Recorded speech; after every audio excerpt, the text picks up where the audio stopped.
So ఇప్పుడు ఒక 30 years individual ఒక 1 crore పాలసీ తీసుకున్నాడు అనుకోండి, ఓకే ఫర్ 30 years అనుకోండి, 30 + 30.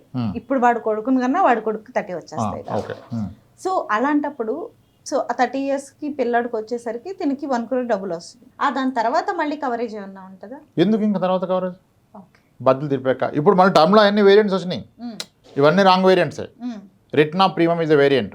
రిటర్న్ ఆఫ్ ప్రీమియం ఏమంటది, నువ్వు 60 ఏళ్ళు దాకా నీకు కవరేజ్ ఉంది, 60 ఏళ్ళు పోతే ₹1 కోటి, 60 ఏళ్ళు దాకా పోకపోతే నువ్వు బాధపడకుండా నువ్వు కట్టిన ప్రీమియం అంతా నీకు వెనక్కిస్తా అంటాడు. వినడానికి చాలా బాగుంది కదా. ఇప్పుడు నువ్వు సంవత్సరానికి 10,000 కడితే 6 years దాకా 1 crore ఇస్తే నేను కట్టినంత వెనక్కి రావాలంటే 10,000 ప్లేస్లో 12,000 కట్టిస్తాడు. 30 years అయిపోయాక నువ్వు కట్టింది మొత్తం వెనక్కి ఇస్తా తీసుకోకపోతా అన్నాడు. అంటే 3,60,000 వస్తుంది కదా.